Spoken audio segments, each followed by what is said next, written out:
Vivimos en un mundo en constante cambio que usted merece entender, porque es imposible interpretar la realidad que vivimos sin conocer cada uno de sus colores. Porque muchos son los tonos de la actualidad. Presentamos Matices.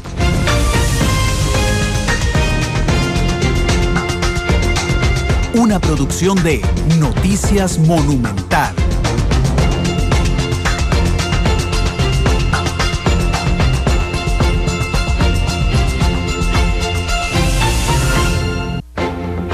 Son las 2 de la tarde con 6 minutos. ¿Qué tal? Buenas tardes, bienvenidos a Matices, este programa de Radio Monumental, que es una producción de Noticias Monumental que busca establecer análisis, debate, aprender mucho y hablar sobre los temas que son importantes a nivel nacional e internacional.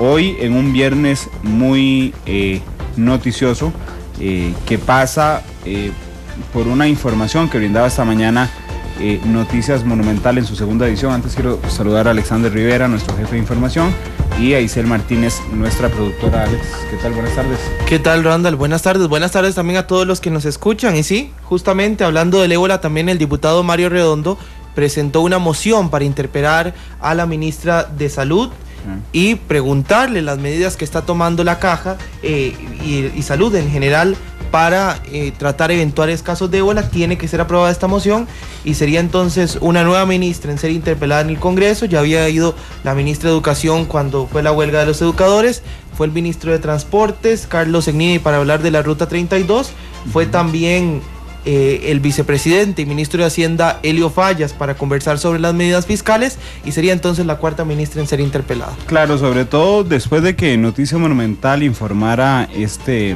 viernes la entrevista del director del hospital de Alajuela, Francisco Pérez. El lunes pasado la ministra de Salud y la presidenta de la Caja anunciaron el hospital que iba a atender adultos con ébola, el Hospital San Rafael de Alajuela, ¿verdad? Y entonces hoy nos quedamos asustados cuando el director del hospital muy valientemente sale y dice: no estamos listos.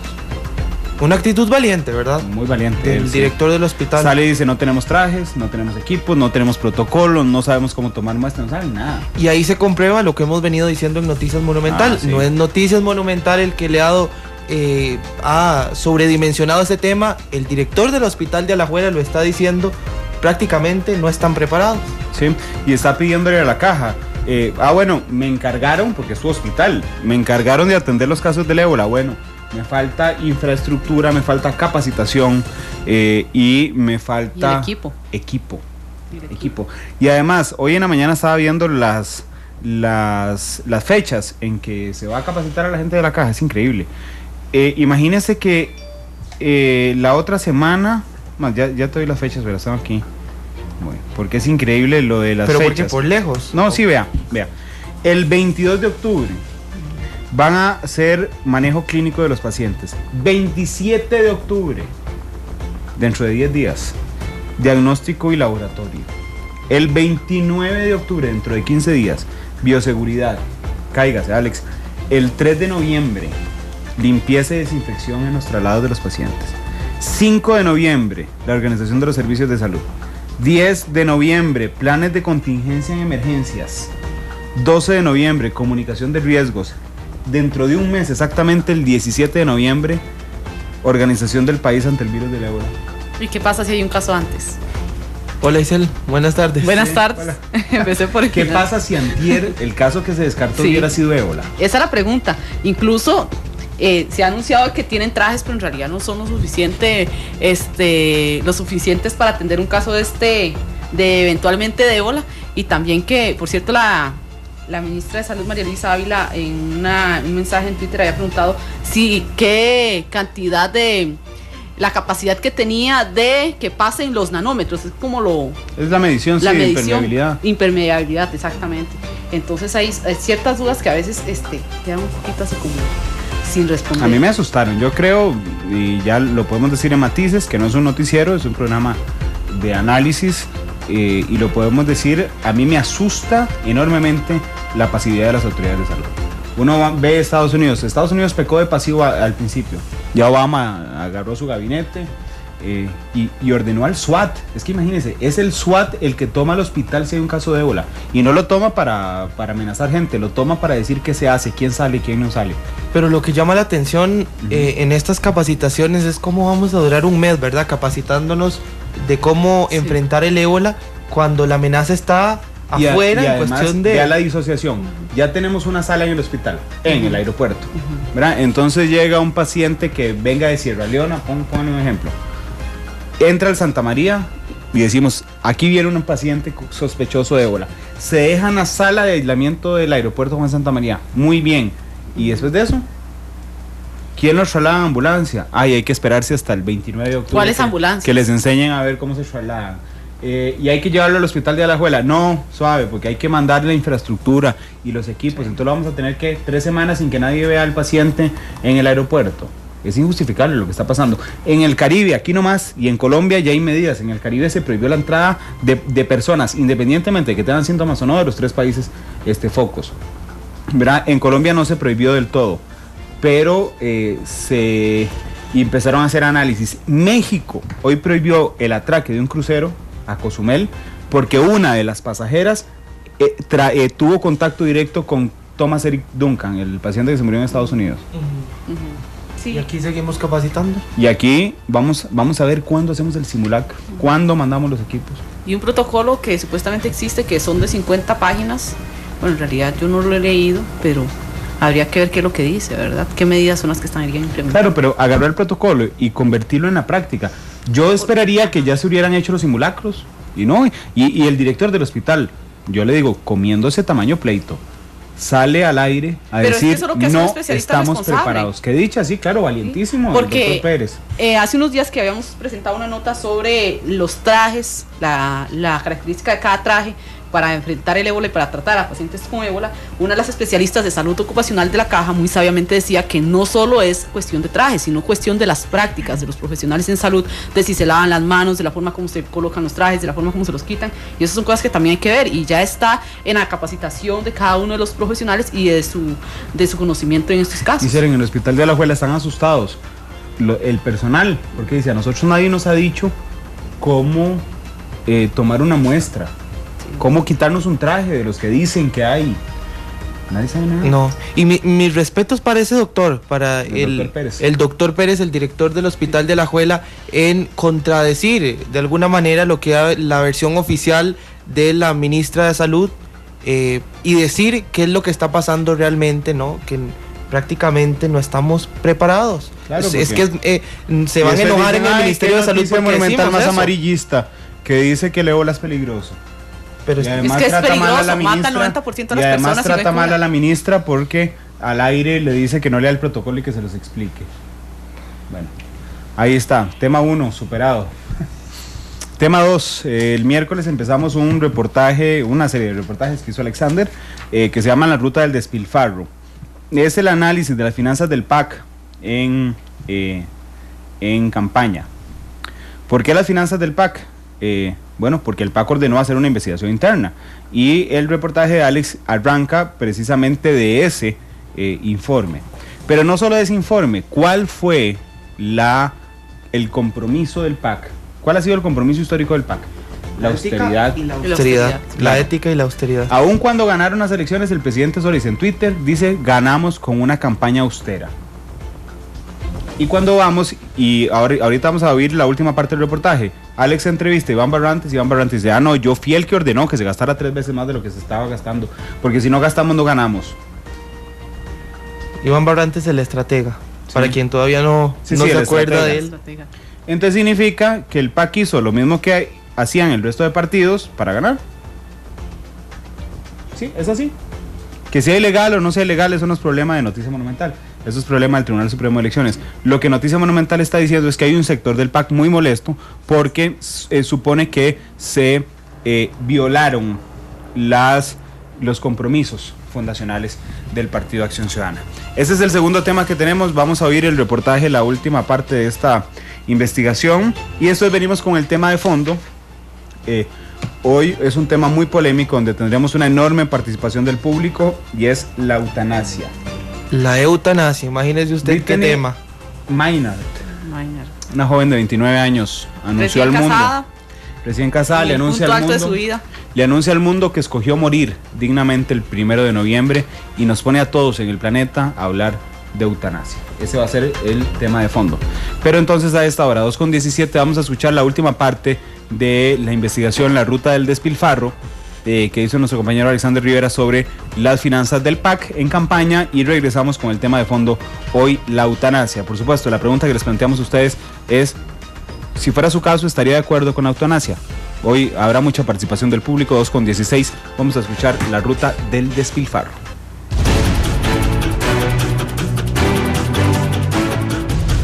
En nuestra segunda entrega de la ruta del despilfarro.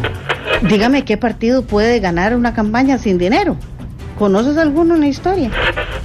No es lo que nosotros queremos, porque estamos poniéndonos a la altura de los otros partidos, a los cuales yo no critico, porque ellos nunca han prometido algo contrario, y nosotros sí prometimos una forma diferente de hacer política.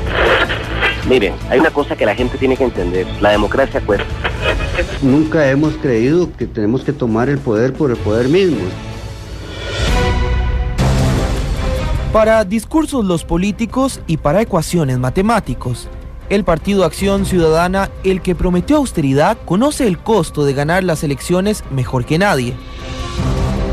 Aunque el PAC no tiene analistas de riesgos, una tendencia conservadora y apegada a los principios fundacionales critica el giro del discurso y a los matemáticos que sumaron y restaron en la campaña electoral. En el otro escenario, otra tendencia sostiene que la única manera para llegar al poder era elevar la inversión electoral. De lo contrario, el resultado hubiera sido una derrota más. Teresita Aguilar, secretaria general de la agrupación entre 2006 y 2009, asegura tener una gran preocupación por el cambio del partido. Sí, he tenido una gran preocupación del cambio de un partido que nosotros conformamos con austeridad, con mucha respeto humano, con mucho respeto por los dineros del pueblo, que estén bien administrados. La deuda política son dineros del pueblo y se gastó un exceso en de esos dineros del pueblo, y por supuesto que no me agrada esos derroches que son de dineros del pueblo. El estratega Iván Barrantes justifica la inversión de 4.225 millones de colones porque si no el abstencionismo hubiera llegado hasta 65% en la segunda ronda. En la primera vuelta nadie acompañaba. En la segunda vuelta, como todos querían salir en la foto, hasta el perro quería ir en la gira. Entonces de giras de 20, 30 personas se dispararon a 100, 150. ¿Era necesario eso? Claro que sí, por el concepto estratégico, que era la ruta de la alegría, volver la alegría, los colores, el movimiento, la dinámica. A mí no me gusta cuando me dicen si eran, las cosas son necesarias dependiendo del plan que uno determine. A uno no lo pueden medir, esto no es como la religión, que existen reglas y lo miden a uno por eso, aunque ese partido pretenda ser secta. Barrantes admitió que fue orden suya disparar los gastos durante la segunda ronda. Todos los pagos eran autorizados por el entonces jefe de campaña Melvin Jiménez, hoy ministro de la Presidencia. Paola González, mano derecha de Melvin Jiménez en el proceso electoral y hoy asesor en Casa Presidencial, solicitaba las órdenes de pago al PAC para los proveedores.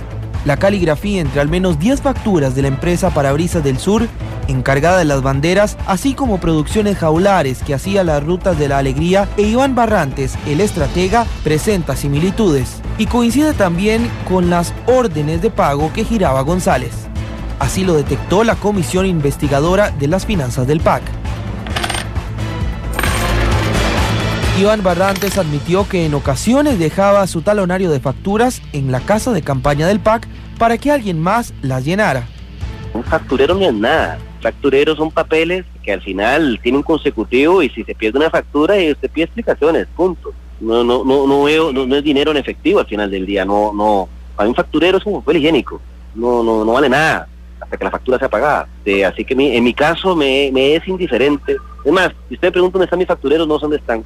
Tal vez quedaron en la casa de campaña. No, sí me los traje porque las últimas facturas las hice yo, e inclusive le he facturado a otro par de proyectos con ese facturero, pero de nuevo, le estoy diciendo que para mí es tan irrelevante el facturero que no sé dónde está en este momento.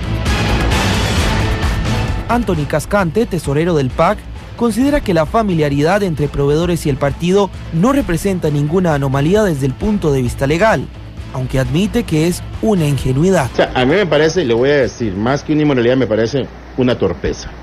Una torpeza de, y si es una persona, un funcionario administrativo, si fuera de esta tesorería, yo le voy a decir que sí sería sancionado por eso. No le puedo decir de lo anterior porque yo no estuve ahí, pero en este momento sería una persona que se le llamaría la atención fuertemente por una torpeza de ese tipo.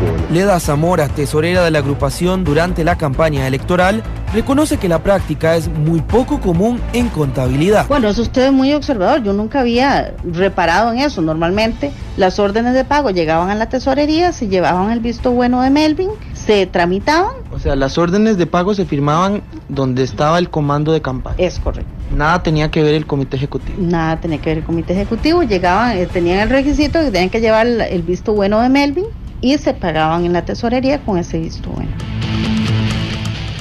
El ministro de la Presidencia, Melvin Jiménez, evitó referirse a temas electorales al aducir la prohibición por beligerancia política. Ronald Chacón, jefe del Departamento de Financiamiento de Partidos Políticos del Tribunal Supremo de Elecciones, recordó que la institución mantiene una actitud vigilante. Le puedo señalar, evidentemente no puedo entrar en casos específicos, pero sí indicarle que el análisis que hace este tribunal es caso por caso y por supuesto que se muestra vigilante el tribunal respecto de cualquier indicio que pueda hacer presumir respecto de la necesidad de no aprobar un gasto determinado.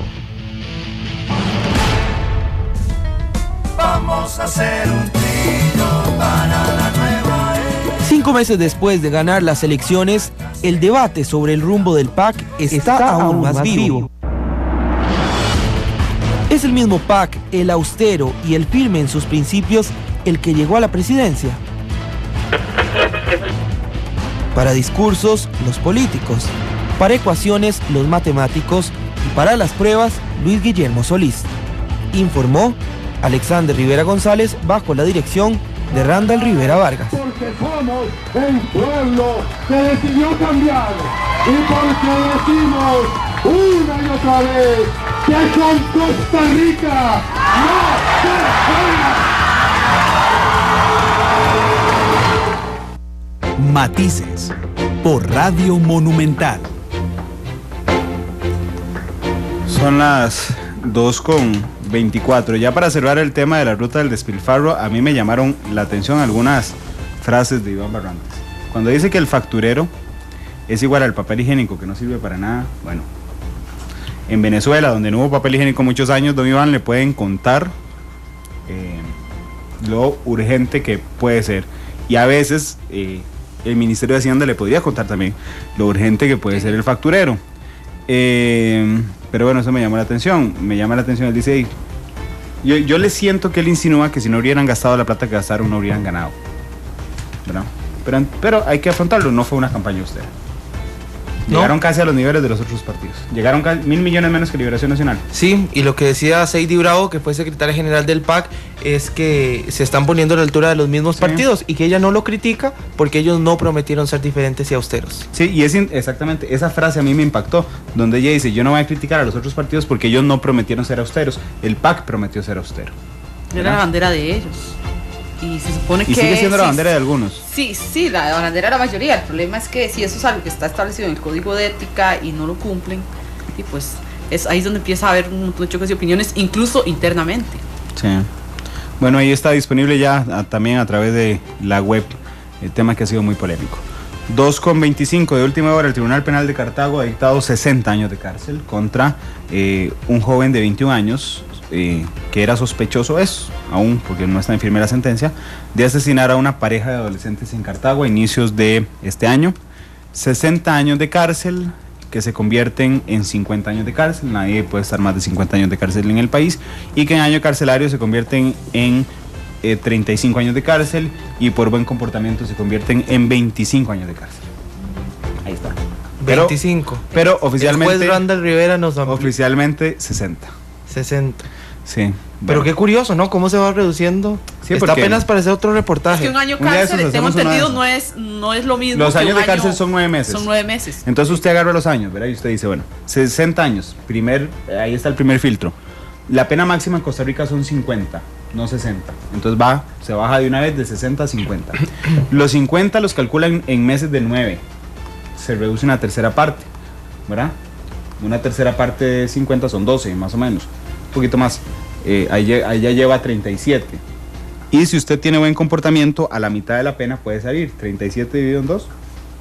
Bueno, 37 dividido en 2, 18. 18. Ahí está. Bueno, ya superada la última hora, vamos al tema de fondo. Impactante el caso de esta muchacha, 29 años, tiene un tumor en la cabeza, se da cuenta que va a morir y decide y le anuncia al mundo que va a morir ella. Va a quitarse la vida el 1 de noviembre. Escuchemos el reportaje. El boceto hoy es el reportaje que hizo Isel y regresamos con nuestro invitado a presentarlo, abrir la línea y abrir el debate sobre la eutanasia. Dice Álvaro Murillo, yo no me la aplicaría aunque supiera que tengo una enfermedad terminal. No me atrevo a interferir en las decisiones de Dios. Cristian Jiménez dice, sí, no veo por qué tener que sufrir tanto el enfermo como los seres queridos alrededor. Luis Manuel Madrigal dice, ¿por qué tener una muerte lenta y dolorosa si se puede adelantar y sin dolor? Es un derecho de cada quien morir como quiera. Pueden opinar en Twitter y en Facebook. 12:27, vamos al boceto y regresamos.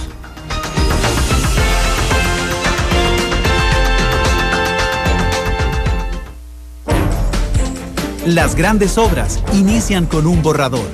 Para elaborar el tema de hoy, este es nuestro boceto. Los pensamientos que pasan por tu cabeza cuando te enteras de que te queda poco tiempo de vida es todo lo que tienes que decir a los que amas. Con 29 años y recién casada, Brittany Minor estaba en el punto más alto de su vida. Sin embargo, en un abrir y cerrar de ojos, fue diagnosticada con un tumor cerebral muy agresivo. La estadounidense fue desahuciada y ha decidido que voluntariamente se aplique la eutanasia. Este caso le ha dado la vuelta al mundo. Después de que me casé, empecé a sentir dolores de cabeza y no entendía lo que pasaba porque nunca me había sentido así.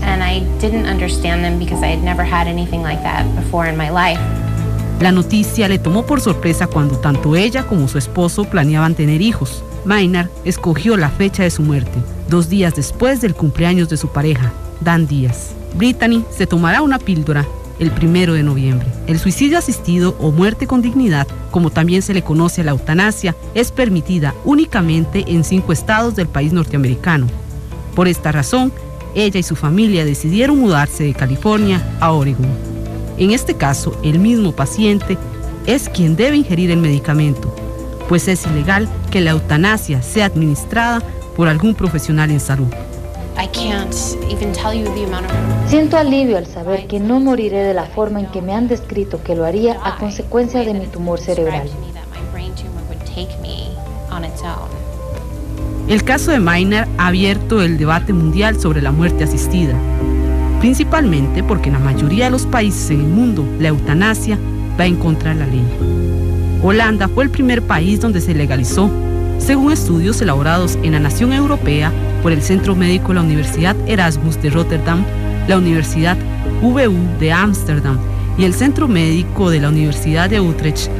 La tasa de muertes antes y después de la legalización de la eutanasia son similares. Moriré en mi cuarto, en la cama que comparto con mi esposo, con mi mamá y con mi esposo a mi lado, en paz, con la música que me gusta de fondo. En el caso particular de Brittany, la decisión está tomada. La joven ha decidido poner fin a su vida un 1 de noviembre, en su cuarto, junto a su familia, y de fondo, su música favorita.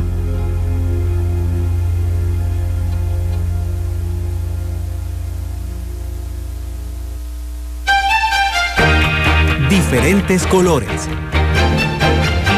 Diferentes visiones. Blancos y negros.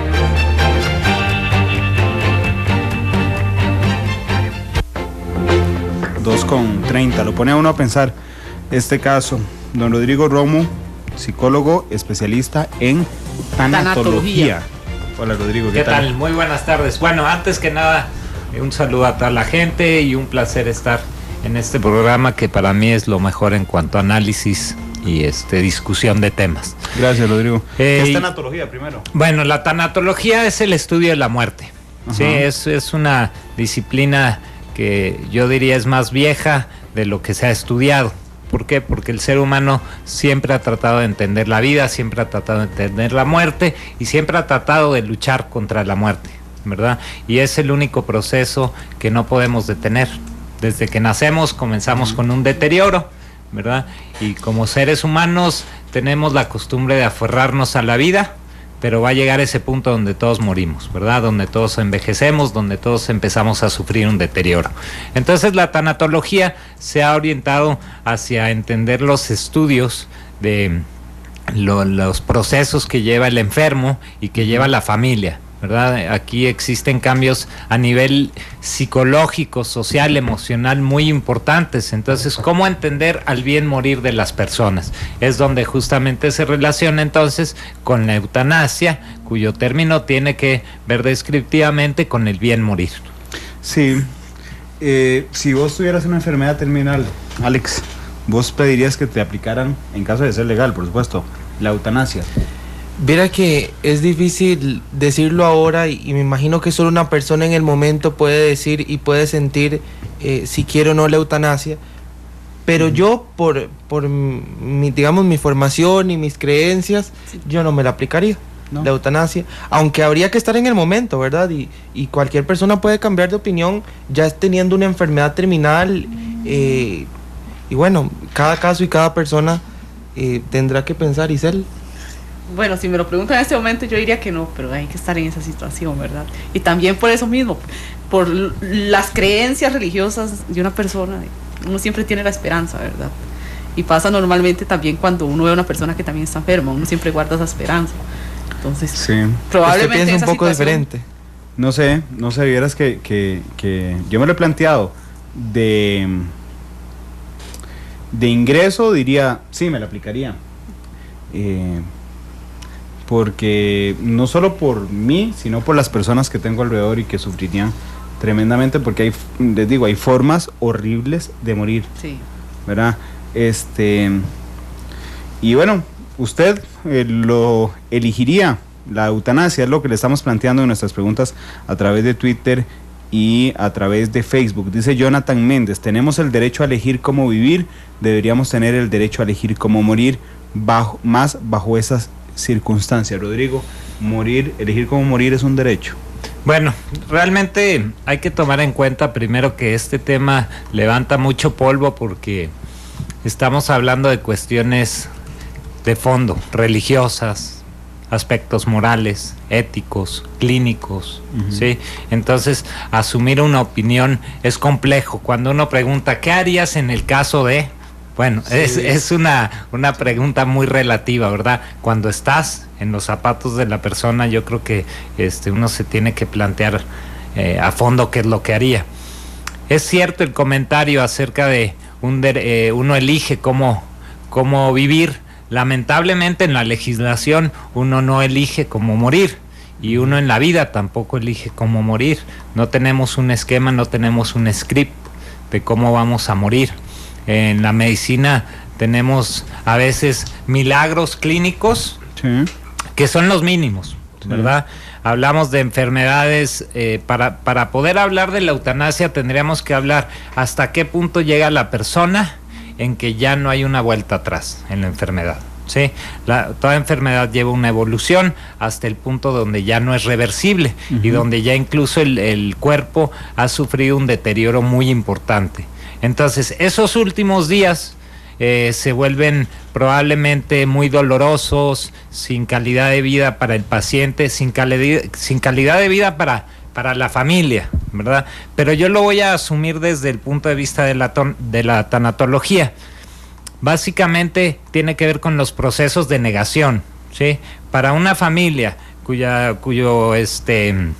familiar cercano esté en un proceso de enfermedad, siempre va a haber algo que nos aferre a la esperanza. Ese se llama el proceso de negación, donde no asumimos lo que está pasando, donde pensamos como hablábamos fuera del micrófono, ¿y qué si encuentran la cura el día de mañana?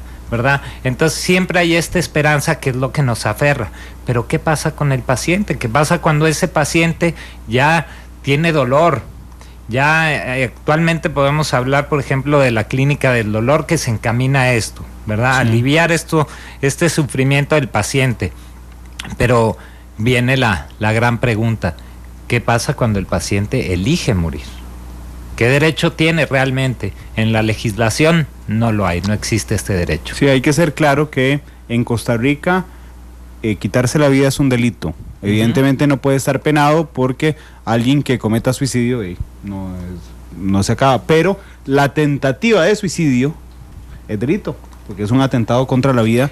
Normalmente eso sí se castiga con medidas psiquiátricas. Exactamente, sí. Ese es un punto importantísimo, ¿verdad? Las personas realmente terminan ahora sí que no en la cárcel, terminan en el psiquiátrico, sí. Porque ahí cuestionamos el estado emocional. Claro. Entonces, incluso lo que planteábamos, ¿tomarías la decisión en caso de...? Bueno, realmente el estado emocional es muy distinto cuando uno ya está en la situación. Y yo creo que para incluso entender de dónde viene la propuesta de la persona, habría que entender el estado mental, el estado emocional por el cual está cursando, ¿verdad? Pensemos en algo, una enfermedad que no es terminal y el paciente experimenta extremo dolor. Por ejemplo, los quemados, ¿sí? Uh-huh. Las curaciones para las personas con quemaduras, yo creo que es lo más eso es algo tremendo que doloroso, sí. Totalmente. Sí. Y yo te aseguro que la persona que está recibiendo las curaciones en el momento piensa en morir, ¿sí? Porque el dolor es extremo. Sin embargo, ahí sí hay un proceso de sanación, ¿verdad? Entonces estás hablando con una persona que está experimentando sufrimiento y dolor pasajero, ¿verdad? Entonces su estado emocional va a cambiar. Entonces ahí es donde radica justamente la diferencia. Hay una película muy interesante, Randall, que es creo que, si no me equivoco, es el lado profundo del mar, uh-huh, de Javier Bardem, ya viejilla, uh-huh, que habla de una persona con una cuadriplegia, ¿sí? Donde él sí, sin un proceso de deterioro, elige quitarse la vida. Sí, él solicita un suicidio asistido, ¿sí? Que es un término que se diferencia por completo de lo que es la eutanasia. La eutanasia básicamente tiene dos visiones, la activa y la pasiva. Mar adentro se llama. Mar adentro, exactamente. Algo tenía que ver con el mar. Pero justamente hablamos entonces, son términos que están bien acuñados, lo que es la eutanasia pasiva y la eutanasia activa, ¿verdad? Uh-huh. La eutanasia pasiva es donde el médico simplemente deja de proporcionar, ¿sí? Y la eutanasia activa puede ser en cuanto el médico practica una función para quitar la vida, ¿sí? Que no es legal, uh-huh, ¿verdad? O cuando inducen en un momento dado un estado de coma, ¿sí? Y si llegase a haber una evolución a nivel clínico, esa persona puede revertirse el estado de coma, sí. Pero es básicamente llevar a la persona al no sufrir, nuevamente, al término, claro, del bien morir. Yo cuando pienso en la eutanasia, pienso en un estado donde ya uno ha sido desahuciado clínicamente. Yo por lo menos lo veo. Normalmente así es como se asocia. Sí, claro, pero sí, es que, por ejemplo, Rodrigo tocaba un tema muy interesante. Los quemados, sí, tienen un dolor impresionante, pero no están desahuciados. No están desahuciados significa que la ciencia dice, no, usted está en un proceso de recuperación. Un desahucio, lo siento yo, que es, por ejemplo, cuando un médico le dice, ya la ciencia no tiene nada que hacer por usted, lo único que le queda es morir, ¿verdad?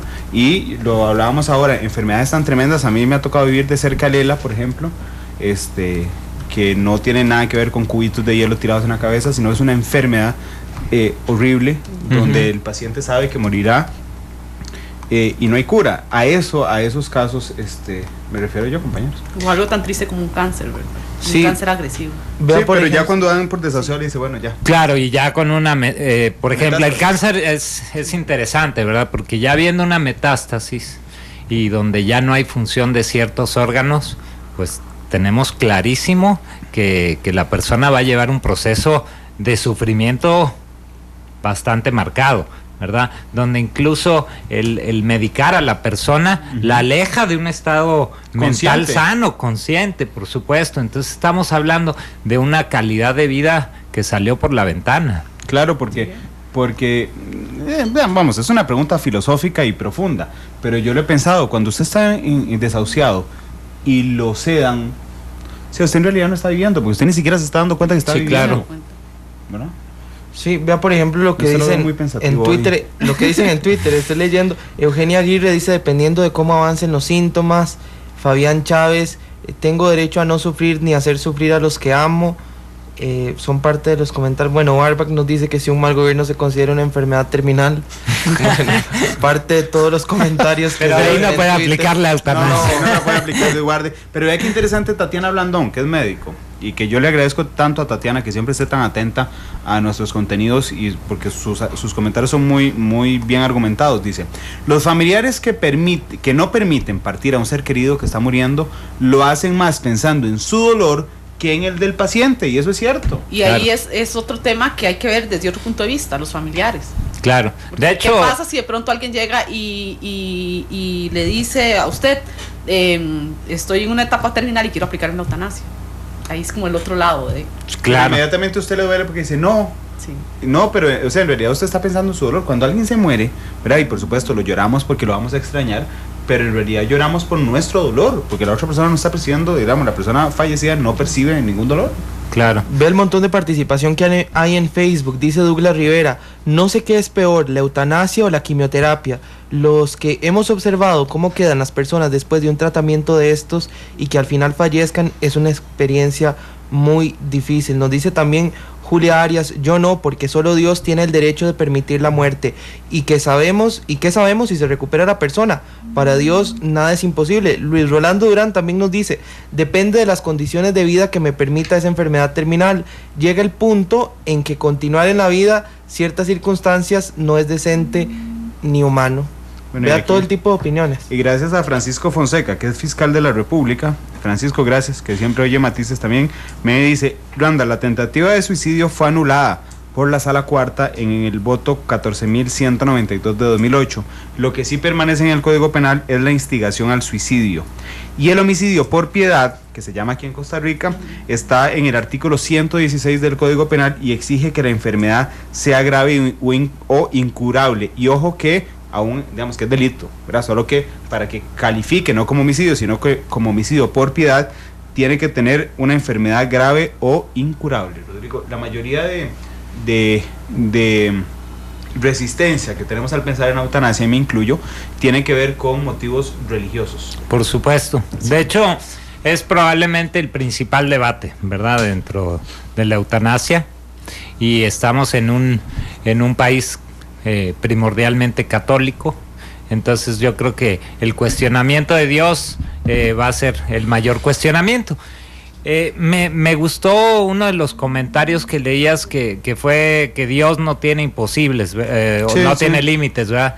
Lamentablemente la medicina sí los tiene, ¿verdad?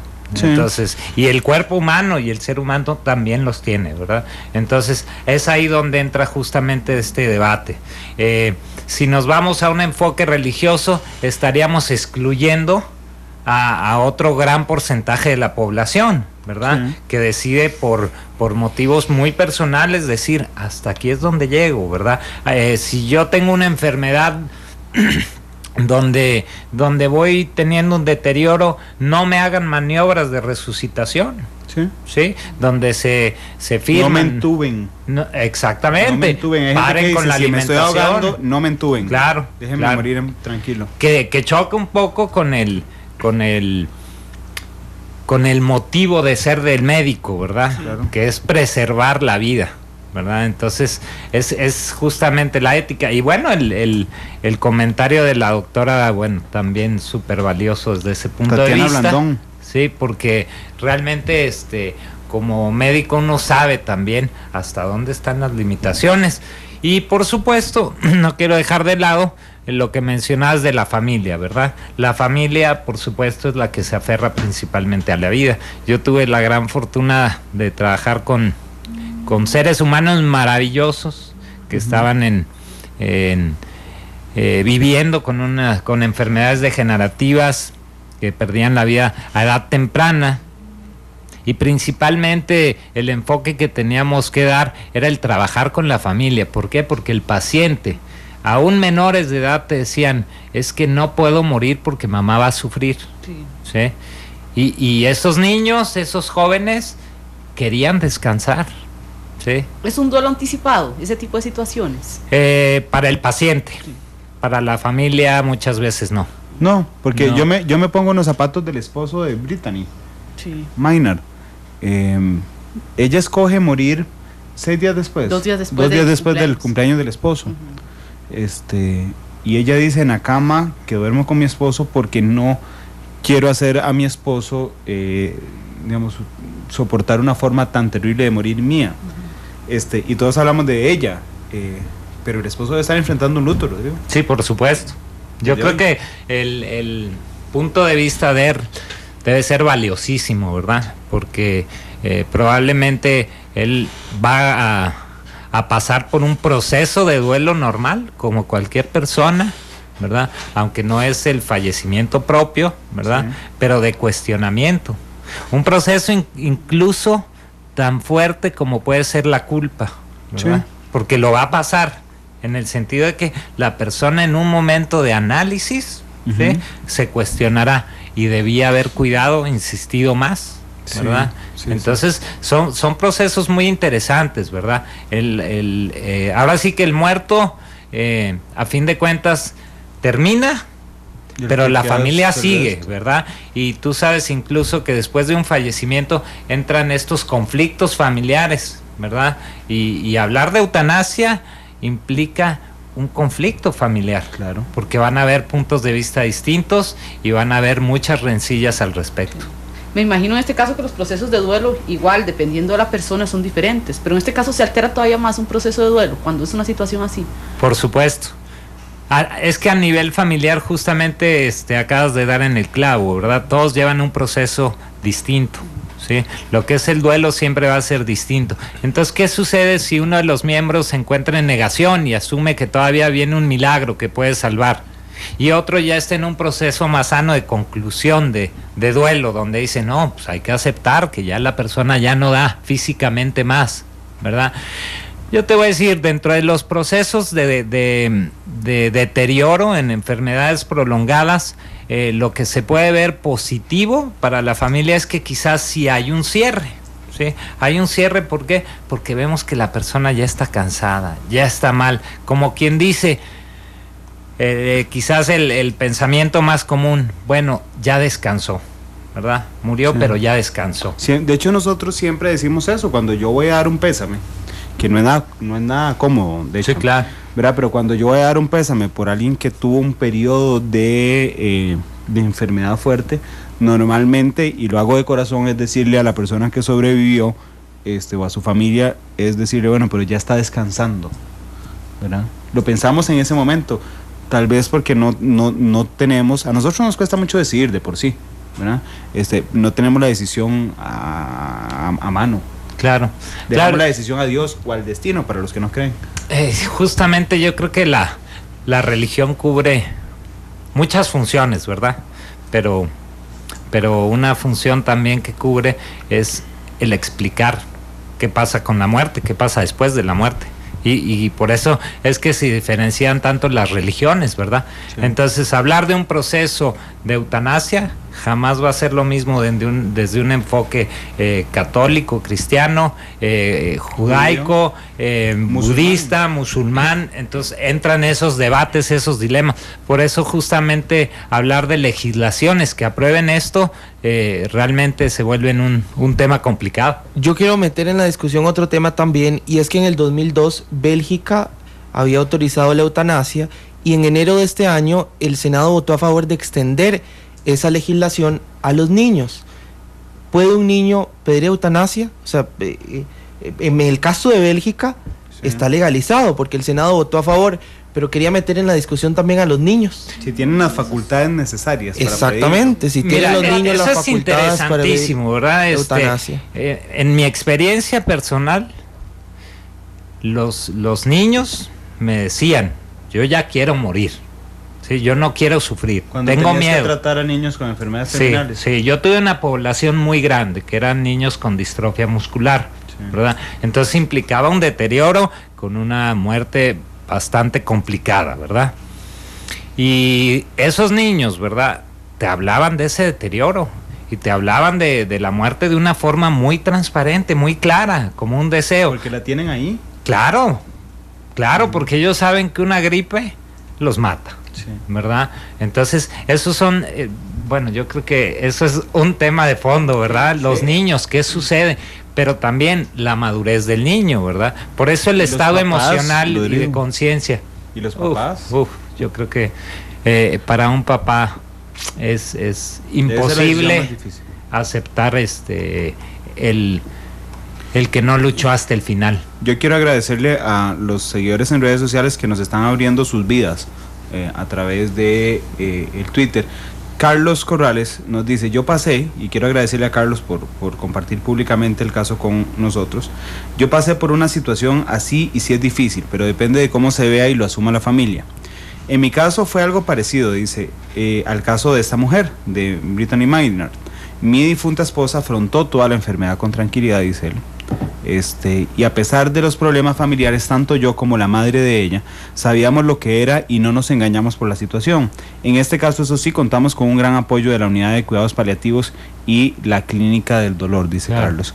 Y Marco Vinicio dice, mi madre nos fue preparando en todo momento durante la enfermedad y eso nos ayudó mucho al soportar su pérdida.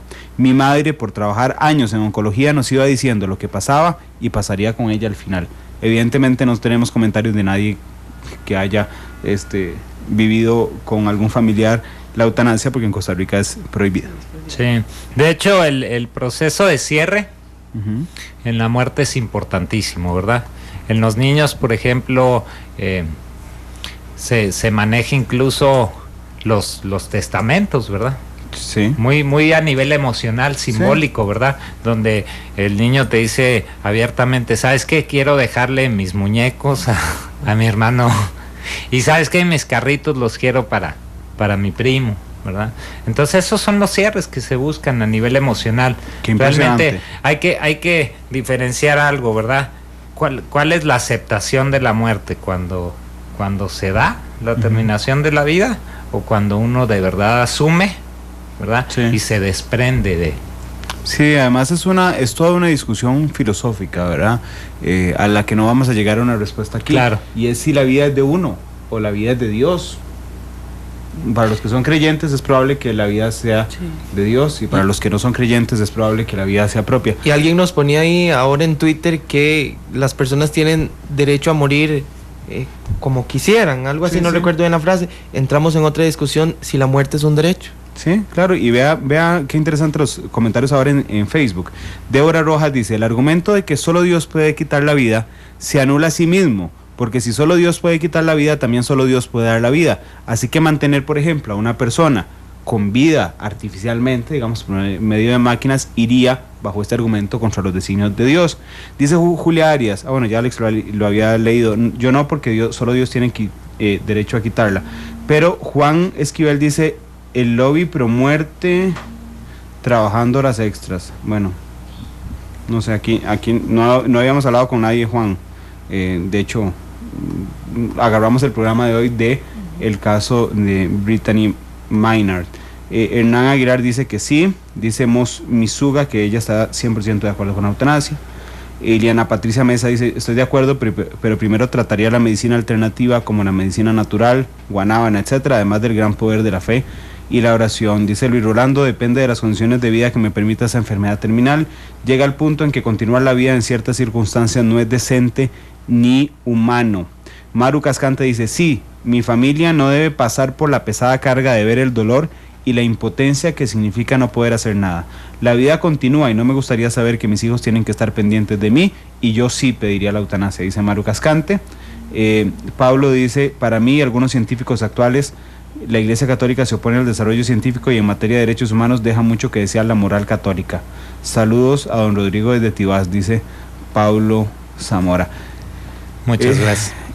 Es un tema que genera, que mueve emociones, ¿verdad?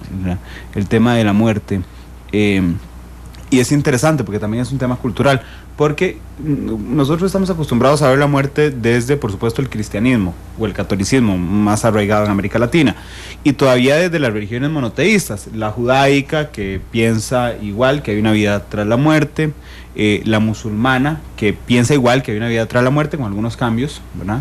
Pero hay algunas religiones pequeñitas en algunas partes del mundo que ven a la muerte como un paso, ¿verdad? Entonces hay algunas religiones africanas, por ejemplo, que celebran la muerte, digamos, no matan a nadie, sino que celebran la muerte de un ser querido como un paso al más allá y no lo ven necesariamente como un final de la historia. Los egipcios, por ejemplo, todos hemos visto los documentales, cómo preparaban a sus muertos para la vida entrante, entonces se veía como un paso. Culturalmente nosotros lo vemos como un final, Rodrigo. Sí, de hecho existe justamente esa necesidad, como decía yo en un inicio, de aferrarnos a la vida, ¿sí? Uh-huh. Y de ahí es que surge justamente el gran dilema ético, moral, religioso, y esto es justamente un análisis, no vamos a llegar a una conclusión, y todos nos vamos a ir con un punto de vista distinto, ¿verdad? Claro. Pero yo creo que lo valioso radica justamente en todos los, voy a ser reiterativo, en todos los matices que se manejan, ¿verdad? En las personas. Está bien escogido el nombre, ¿verdad? Sí, ¿verdad? fue demasiado pensado eso. Realmente yo creo que, fíjate, mientras consideremos que el estado en el que la persona decide, ¿sí?, continuar o terminar con la vida sea el adecuado, y me refiero a nivel mental, claridad mental, emocional, ¿ok? Entonces el cuestionamiento se vuelve ahora sí que incuestionable, ¿verdad? Sí.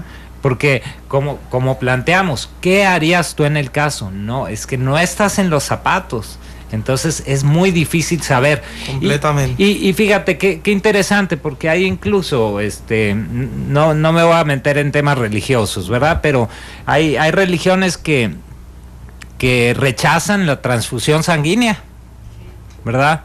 Y eso a nivel médico, ¿qué es? ¿Verdad? Es un dilema, es un debate, porque entonces el médico no puede hacer nada, ¿sí? Entonces va contra el juramento hipocrático, dice que no puede quitar la vida a nadie. Exactamente. Sí, de hecho, vea qué interesante, hay tantos puntos de vista sobre esto. Eddie Meneses dice: me parece muy digna la muerte de gente como San Juan Pablo II, con su enfermedad hasta el fin. Claro, Eddie, y es uno de los puntos de vista, ¿verdad? Que uno dice, qué valiente aguantar su enfermedad hasta el fin. Claro, pero ahí podríamos discutir otro montón de cosas de puntos de vista, y es, por ejemplo, Juan Pablo II al final estaba consciente de lo que pasaba, tomaba las decisiones lúcidamente, ¿verdad? No lo sabemos. Dice Luis Manuel Madrigal: vean el caso de Japón, suicidarse es una cuestión de honor según su código militar. Uh-huh. Dice el Poaz: es angustiante ver a los familiares en tantos problemas y uno sin poder hacer nada. Y Hazel Cerda, nuestra compañera, nos dice que sea prohibido no significa que no pase en Costa Rica. Son las 2:59. Vamos a una pausa y regresamos para abrir la línea. Estoy seguro que hoy entrarán por montones las llamadas. ¿Ya están sonando? Sí, hace rato. Ya, sí, claro, pero como no la habíamos abierto en línea telefónica, estábamos esperando su indicación. Vamos a la pausa, ¿les parece? Y les doy mi indicación para abrir la línea. 2:59. Regresamos a hablar de eutanasia. Brittany Maynard ha puesto el tema nuevamente sobre el tapete, y estamos preguntando en nuestras redes sociales: si usted tuviera una enfermedad terminal, ¿pediría que le aplicaran la eutanasia? 3 en punto, vamos a la pausa, regresamos.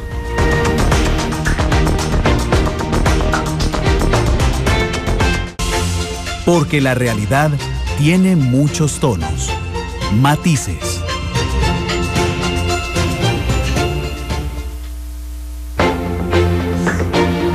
Son las 3:03.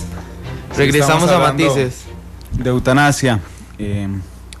Nos dijo un amigo oyente que es que la industria de la muerte, el lobby de la muerte, no pusimos el El tema hoy por Brittany Maynard, es una estadounidense de 29 años, muy bonita, por cierto. Ella, ¿a ustedes no les parece que ella refleja como paz, como mucha paz? Quizás eso es lo que conmueve más, ya Claro. cuando...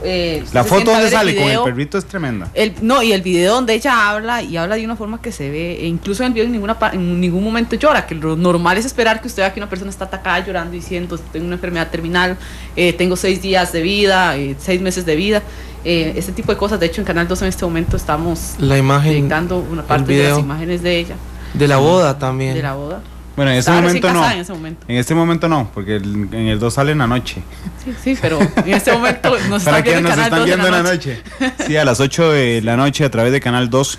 Ella es Brittany Maynard, una joven de 29 años que recién casada descubrió, justo cuando estaban buscando tener un hijo, Sí. descubrió que tenía un cáncer, un tumor cerebral, y pues ha decidido morir. El 1 de noviembre lo anunció, va a morir con su música preferida en la cama que comparte con su esposo, en uno de los 5 estados en Estados Unidos en que acepta la eutanasia. Y es interesante porque ella se va a tener que tomar la pastilla sola. Es ilegal que alguien le ponga la pastilla en la boca, se la va a tener que tomar sola. Y tuvo que escoger la fecha con cuidado, porque si a ella le afecta físicamente, significa que no podrá ella mover la mano para tomársela, por ejemplo. Tiene que haber tomado la decisión en un momento donde están todas sus capacidades mentales. Tenemos llamadas. 5, vamos a abrir la línea telefónica 905-222-0000. Eutanasia, ¿está usted de acuerdo con la eutanasia? Y tenemos ya las primeras llamadas. Muy buenas tardes, ¿cuál es su nombre? Buenas tardes. Sí, ¿cuál es su nombre, amigo? Frank Matamoros. Gracias por llamar, adelante, por favor. Yo estoy totalmente a favor. Si tenemos la libertad de vivir, tenemos la libertad de morir. Si estamos en una condición deplorable, donde no podemos valernos, donde hemos sido unas personas totalmente autosuficientes para hacernos todas nuestras cosas y estamos postrados en una cama, donde no podemos movernos, mejor, o vamos a tener una muerte totalmente dolorosa, no solamente para nosotros, sino para la gente que nos está viendo deteriorarnos día con día, mejor así, mejor morir de una vez. Vamos a morir de todas maneras, entonces mejor morir de una vez. Gracias, Frank. 905-222-0000. Otra de las llamadas que nos ingresan en este momento, vamos a esperar también. Nos dicen, ahora sí, 905-222-0000. Buenas tardes. Buenas tardes. Señora, ¿cuál es su nombre? Marcela. Doña Marcela, un gusto saludarla, adelante. Gracias. Igual, vea, yo en mi caso, yo no me aplicaría esta situación la eutanasia. Sí le solicitaría a mi familia que siguiera su vida lo más normal que puedan. Que se desentendieran hasta cierto punto y continuaran su vida, porque sería una forma de seguir yo en ellos viviendo de alguna forma, ¿verdad? Pero no la aplicaría, mis creencias me lo impiden y pienso que si es una oportunidad que uno tiene para redimirse de muchas cosas, pues sí, hay que seguir adelante con lo que sea. Gracias. Gracias a usted, doña Marcela. 905-222-0000. Buenas tardes. Buenas tardes, ¿Con quién tenemos el gusto? Fernando Muñoz. Adelante. Sí, lo que yo pienso es que las personas tienen que aprender a vivir con dignidad, y eso es hasta su final, hasta la muerte. Hay que también morir con dignidad. Entonces, si en un caso se necesita, pues estoy totalmente de acuerdo, y hay que anteponer las creencias religiosas, ¿verdad? Porque uno tiene que evolucionar y no quedarse con lo que dice hace 2000 años un librito. Gracias, Fernando, son las 3:08. Gracias por compartir con nosotros. ¿Están de acuerdo ustedes con la eutanasia? 905-222-0000. Y ahora sí se nos llenó la central telefónica. Buenas tardes, ¿cuál es su nombre? Buenas tardes. Sí, buenas tardes, amigo. ¿Cuál es tu nombre? Hay problemas de señal. No, ahí se nos cayó la señal. 3:08, qué lástima. Buenas tardes, ¿cuál es su nombre? Sí, buenas tardes. ¿Cuál es su nombre? Norma Castro. Doña Norma, gracias por llamar. Adelante, por favor. No se han puesto a pensar, o vámonos a meditar un poquito en Jesús. Él era Dios. Y él se hubiera dicho, no quiero morir, no voy a pasar esto. Pero él siguió hasta el final, porque era un plan. Y nosotros tenemos que seguir en nuestra vida el plan que Dios tiene para nosotros. Y la voluntad de Él no es que nosotros muramos cuando queramos, sino cuando Él nos llama. Por eso es que debemos pensar en eso, respetando opiniones, pero es verdad, Jesús fue como un cordero obediente, callado, y nunca él reprochó ni dijo nada, aún sabiendo que él era Dios. Entonces reflexionamos en eso. Gracias, doña Norma. Hasta el final. Bueno. Gracias por compartir con nosotros su opinión. Lo decíamos, el tema religioso pesa muchísimo en estos casos. Así es, y por supuesto que queremos seguir conociendo sus impresiones sobre la eutanasia. ¿Qué tal? Muy buenas tardes. Buenas tardes. Caballero, ¿cuál es su nombre? Mi nombre es Giovanni. Don Giovanni, adelante. Mire, primero felicitarlos, los programas de ustedes son muy buenos. Muchas gracias. Gracias, John. Pero hay que entender que en la vida todo es sacrificio. Duele nacer, duele trabajar, por decirlo de alguna forma, todo lo es un sacrificio, y como decía la señora anterior, todo es un plan de Dios. El ser humano lo tiende a quererlo todo fácil, y la vida no es esa. La vida en su totalidad es un sacrificio. Nacer es un sacrificio, vivir es un sacrificio, caer es un sacrificio, morir es un sacrificio. Qué fácil tomarse una pastilla y decirle adiós a todo. Momentos importantes permite Dios en nuestras vidas para que en esos momentos difíciles Dios actúa en la persona que está muriendo y en los familiares. No por qué, sino para qué a veces se permiten estas cosas. Así que no estoy de acuerdo en la eutanasia. Muchas gracias, amigos. Gracias, Giovanni, por compartir con nosotros. 905-222-0000. ¿Está usted a favor o en contra de la eutanasia? También invitarles a que participen a través de @monumentalcr y en el Facebook de Noticias Monumental. Buenas tardes. Sí, buenas tardes. ¿Con quién tenemos el gusto? Luis Madrigal. Adelante, don Luis. Sí, hay que respetar la opinión de toda la gente y todos los que han opinado. Yo estoy totalmente de acuerdo con el señor que llamó el primero, y totalmente en desacuerdo con toda la gente que dicen que esto es un plan, que hay que vivir según se respeta la religión y las creencias de todas las personas. Pero yo pienso que en el momento en que ya uno no pueda valerse por sí mismo y se convierta en una carga para las personas que fueron lo más importante para la vida de uno, ya la vida ya perdió calidad, ya uno no. Así es que 100% de acuerdo con la eutanasia, y respetando a las personas que por asuntos religiosos dicen que no y que se respeta, pero totalmente en desacuerdo. Estoy de acuerdo con que cuando ya usted no pueda valerse por sí mismo, tenga una enfermedad terminal, de ser como usted, ya su vida haya perdido toda calidad, si existe la eutanasia y la posibilidad, nos vemos del otro lado, sea lo que haya. Gracias, Luis. Luis Madrigal, dice Luis Madrigal en Twitter, ese Luis no soy yo. Por cualquier cosa. Yo casi cosa. le iba a preguntar ya si era el que nos estaba escribiendo por Twitter. Son las 3:11, 3:12. Hemos recibido 2, 4, 6 llamadas. Vamos a recibir 10. Vamos con la 7ª llamada. Muy buenas tardes. ¿Cuál es su nombre? Buenas tardes. Le habla Carlos González, en carretera. Don Carlos, gracias por llamarnos. Adelante, por favor. Gracias. Ese es un tema muy difícil y de mucho respeto. Y difícil sobre todo para los que somos cristianos y que tenemos temor a Dios, el pensar que qué pasaría si nos tocara a nosotros algún familiar. Creo que en cualquier decisión que se tome en la vida, ya sea para vivir o para morir, una vez un amigo me dijo, ¿cómo sabemos que estamos haciendo lo correcto? Pensemos en ese momento, ¿qué habría hecho Jesucristo en ese momento? Y la respuesta se da por sí sola. Muchas gracias. Gracias, don Carlos. Hay posiciones de todo tipo, unas personas a favor, otras en contra. La mayoría de las que están en contra son por sus creencias, ¿no? Sí, temas religiosos. Temas religiosos. Las personas que están a favor, hemos recibido 2 llamadas. Vamos con otra más. Buenas tardes. Buenas tardes. Caballero, ¿cuál es su nombre? Ronald. Don Ronald, adelante. Gracias. Mi opinión va a ser fuera de todo tipo de religión, pero sí un fiel creyente de Dios. El único que tiene derecho a quitar la vida, si así lo considera necesario, es Dios. Dios dio la vida, Dios creó todo, y por tanto Él es el único que tiene derecho a retirarla a cualquier ser humano o ser viviente en el momento que así lo considere. Todos tenemos un ciclo en la vida. Muchos de los que se enferman por situaciones graves ha sido porque las han adquirido por sus costumbres. Por ejemplo, les pongo un ejemplo común: el licor. El que toma mucho licor y se le desarrolla un cáncer o lo que llaman cirrosis, pierde la vida porque él mismo retó su propio destino. Todos estamos destinados naturalmente a morir al llegar la vejez. Ese es el ciclo natural que Dios nos dejó.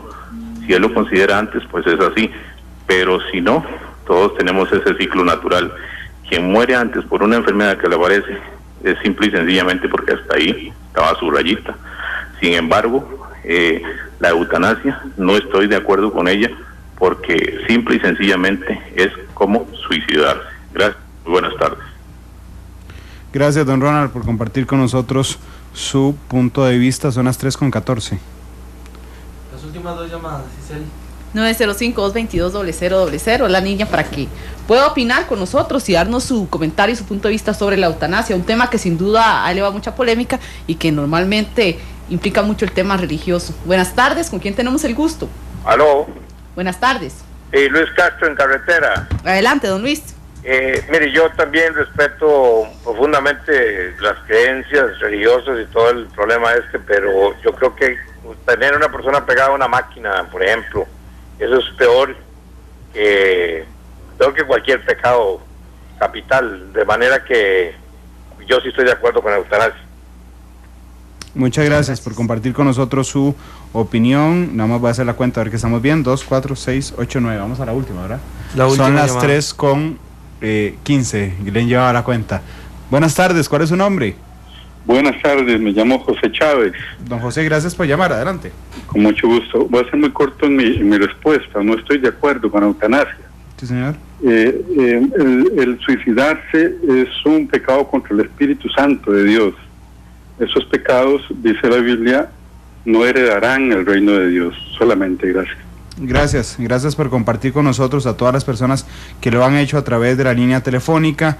Gracias a quienes nos escriben también en redes sociales. Me llamó la atención. Julieta Rodríguez nos dice: los dilemas éticos con respecto a la muerte son infinitos.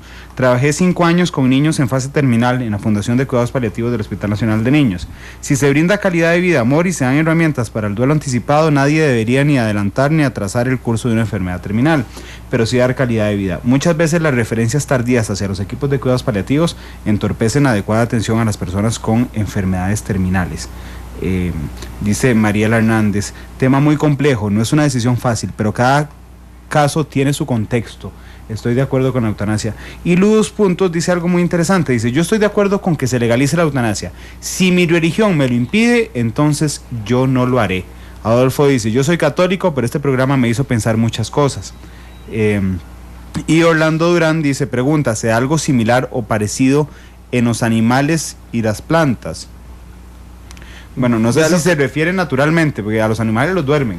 Sí, vea lo que nos dice Javier Zamora, justamente. Si como médico veterinario aplicamos la eutanasia en animales cuando ya sabemos que el animal no va a poder salir adelante, lo he hecho con 2 de mis mascotas y uno ve la paz en la que muere y finaliza el dolor y el padecimiento, el cual de continuar solo va a acabar en la muerte, que es con mucho más dolor. ¿Por qué los humanos no practicarla cuando al final no será ningún otro más que la muerte? Y hay muchísima participación en Facebook. Rebe Leitón: es una pregunta difícil de contestar, alguna gente está de acuerdo y otra no, habría que ver estando con una enfermedad. Si tuviéramos el valor para pedir la muerte, uno no puede decir algo tan fuerte si no está pasando por este momento. Y Pablo Adrián Zamora también: para mí y algunos científicos actuales afirman que la Iglesia Católica se opone al desarrollo científico y en materia de derechos humanos deja mucho que desear la moral católica. Bueno, vamos a la pausa, regresamos con las conclusiones. Rodrigo, 3:17, tenemos una enorme cantidad de comentarios a través de las redes sociales. Orlando amplía su pregunta, dice: es una pregunta, me refiero a que naturalmente habría animales que se quiten la vida. Creo que no, ¿no? No lo hay. Hay animales justamente que llegan al proceso donde saben que se van a morir. Saben que van a morir, dejan de comer. Es muy distinto, pero sí, claro, son procesos instintivos. Realmente el ser humano es quien cuestiona a Dios, quien cuestiona la vida, quien cuestiona la muerte. Bueno, son las 3:18, vamos a la pausa y regresamos. Analizamos los tonos de la actualidad. Exploramos sus contrastes, matices.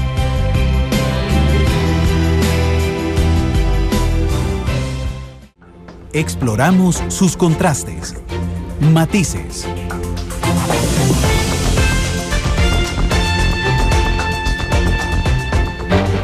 Todos los colores y puntos de vista se mezclan. Llegamos a las conclusiones en nuestro arte final.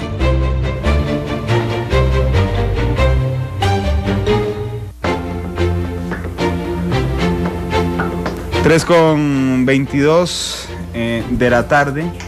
Han caído 15 rayos esta tarde en San José. Dice el Instituto Meteorológico Nacional, tiene un sensor de descargas. 15 rayos han caído esta tarde en San José.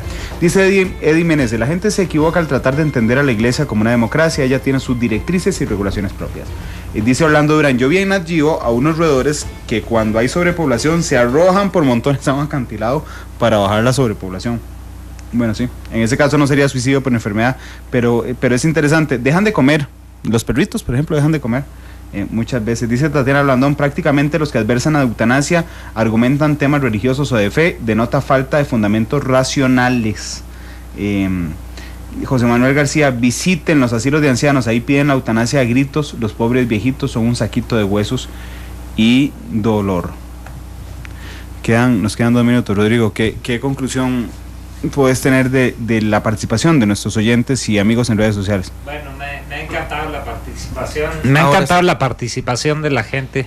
Yo creo que a fin de cuentas no se trata de llegar al sí o al no sobre este tema, sino ampliar un poco más el criterio. Yo creo que debemos recordar, ¿verdad?, que la medicina va mucho de la mano de la eutanasia, ¿verdad? Es cierto que una persona que envejece va a tener un deterioro, pero no necesariamente una enfermedad.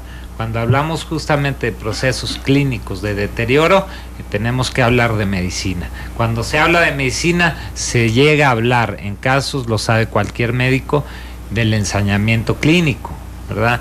La medicina prolonga la vida y muchas veces se convierte en ensañamiento, y no lo quiero denotar como algo negativo, ¿verdad? Es prolongar la vida, pero ¿a qué costo? ¿Verdad? Todo médico lo sabe, que la función es extender la vida, y muchas veces incluso en el tema de la discapacidad es algo muy debatible, porque esto implica costos en la forma de vida de la persona, en la calidad de vida, ¿sí? Entonces debemos entender que la muerte nos lleva a procesos de análisis, ¿sí?, de negación, de aceptación, de negociación, de depresión incluso. Entonces el cuestionarnos la muerte nos va a llevar a crecer siempre. Cada vez que nosotros vivimos una pérdida, vivimos un tremendo dolor que nos lleva a crecer, que nos lleva a pensar diferente, que nos lleva incluso a pegarnos a religiones, a dioses, me explico, genera cambios de vida, y yo creo que esto simplemente nos está ampliando un poco más el criterio y nos está dando una perspectiva que qué bonito, la verdad, escuchar tantos puntos de vista tan variados y con una discusión tan sana. Sí, gracias, Rodrigo, de verdad muy interesante está hoy. Es un tema que mueve pasiones, que nos mueve pasiones a nosotros también, pero bueno, un tema sin duda actual, porque Brittany Maynard lo ha puesto de nuevo sobre la mesa. Y es un tema, como dice usted, que mueve mucho de qué hablar y mucho de qué comentar, pero a nadie le gustaría tenerlo cerca, ¿verdad? Es otra cosa. Nos ha puesto a pensar esto de la eutanasia a todos, a nuestros oyentes, a nuestros seguidores en redes sociales, a nosotros. Y bueno, seguiremos hablando del tema. El 1 de noviembre es cuando tiene decidido. El 1 de noviembre. Sí, pero bueno, ahí sigue abierta nuestras redes sociales para opinar a través de Twitter, @monumentalcr, y a través de Facebook. Ahí, vamos a ver cuántos comentarios a esta hora. Vamos a ver. 69 comentarios hay hasta este instante. Pero hay un debate muy interesante en redes sociales. Gracias a todos, los esperamos hoy a las 7 de la noche en la tercera emisión de Noticias Monumental, y el lunes con otro programa de Matices. Muchas gracias, doctor. Muchas gracias y un gusto estar aquí y saludar a todos. Gracias a todos. 3:26, nos vamos. Viene Hacia la Cosa.